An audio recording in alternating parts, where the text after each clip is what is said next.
How many thousands were drowned to the depths of doom? How many shrieks and cries were deafened by the abyss? But you know not the secrets of the sea and the burdens of the ocean. Your souls only awaken when a single whisper reached your shore.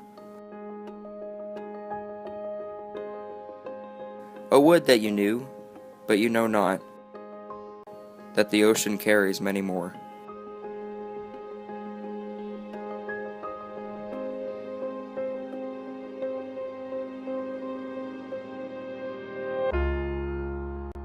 Alan Kurdi was the whisper that the whole world heard. His body was found on a Turkish beach on September 2nd, 2015, near the corpses of his mother and his brother. They drowned when the overcrowded inflatable raft they had been sailing on capsized. Abdullah Kurdi, his father, was the only survivor in Alan's immediate family. In an emotional interview with the Turkish media, the world learned that the Kurdi family had set out for Western Europe after being denied asylum from Canada. With no legal means to migrate to a safe country, they were forced to take a risk with smugglers. This was a risk that proved to be too great. Alan Kurdi's fate is far from uncommon in the Mediterranean. 10% of all Syrians choose to escape by sea, and of those, 1% will perish during the journey.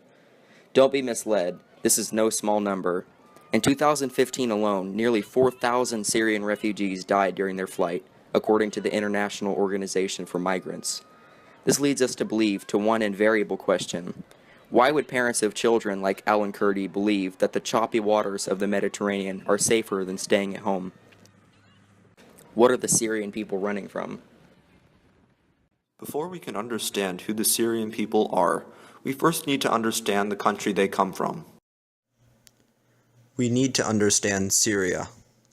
Syria, known formally as the Syrian Arab Republic, located on the coast of the Mediterranean Sea, bordering Turkey, Lebanon, Israel, Jordan, and Iraq, with the Jabal al-Druze Mountains to the southwest and the Syrian desert in the east.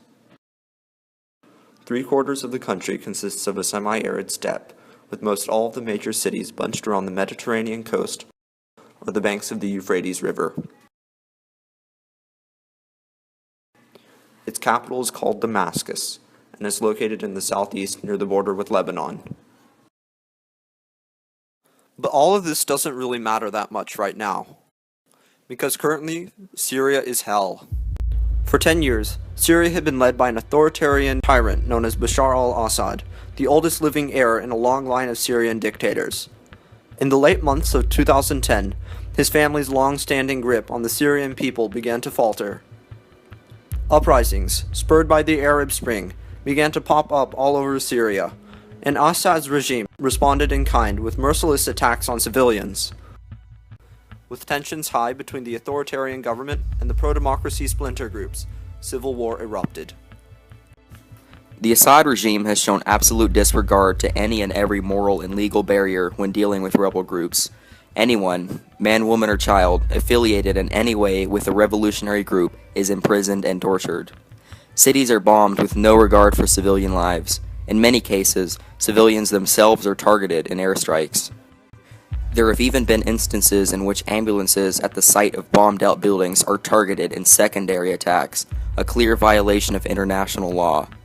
And this isn't the only example of war crimes committed by the Assad regime.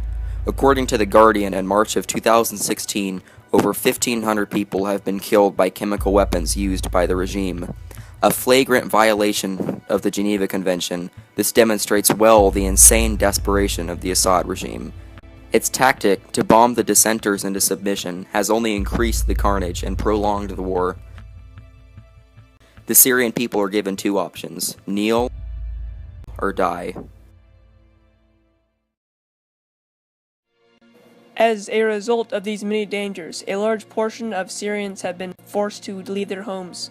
Over half of Syria's population has been displaced, either internally or otherwise. 6.6 million Syrians have been internally displaced, contributing to about 42% of the world's total displaced people.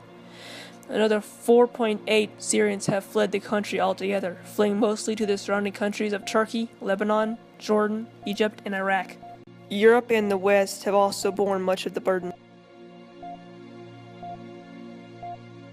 There have been a variety of responses to the Syrian refugee crisis taken by the European countries who are directly affected by it. There are countries like Germany and Sweden, who accept the vast majority of asylum applications and are very open to migrants.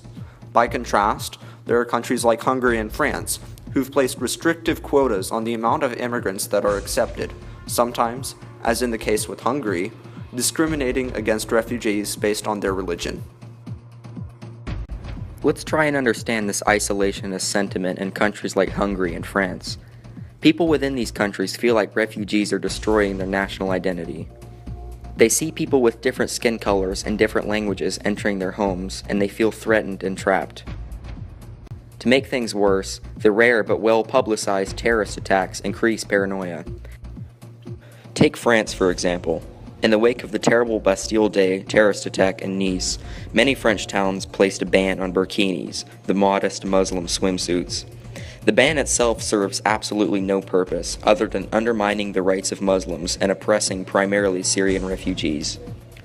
More than anything, the ban was meant to preserve the sense of French identity.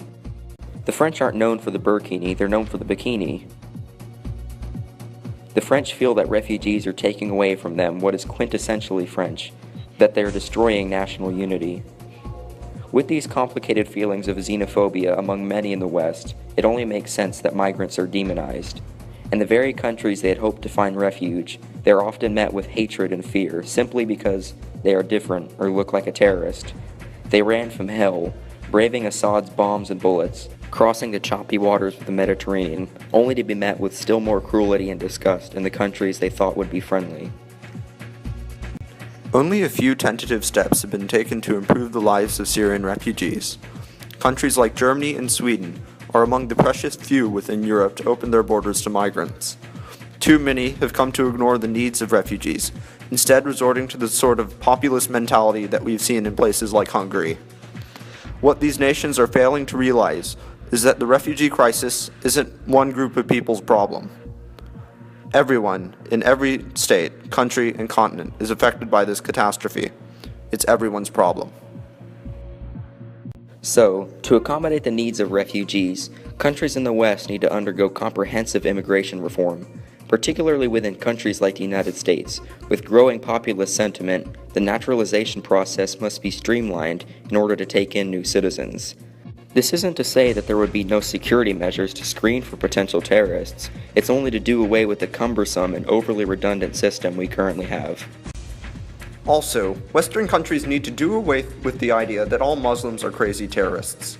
The media, to a large degree, has exaggerated the threat of terrorist strikes on American soil, and any streamlining in the naturalization process would have little to no effect on the current trend of jihadist attacks on American soil. If we in the West can break down these stereotypes, we can improve both our lives as well as the lives of those seeking a new home. Rather than looking at migrants as religious fanatics who all want to blow us to bits, maybe we should look at them as they really are, normal people like us, who take selfies and have families and want to improve their lives. There are people like Alan Kurdi, who only wish to seek safety from the terror of Assad's regime. People who flee the tyranny of ISIS, whose family members have suffered their wrath, only to be called terrorists themselves in Europe. People who are hated because of the things they believe and the traditions they hold. We are the people on the other side of the fence, and when dealing with refugees, we need to be helpful rather than hateful. The first step is understanding their plight, but next we have to act. In a moment, you, the audience, will be given a slip of paper that discusses how you personally can help the plight of refugees of all nationalities. From supporting local immigration policies to sending toilet paper to refugee slums, there are real and meaningful ways that you personally can get involved. Let's take a look.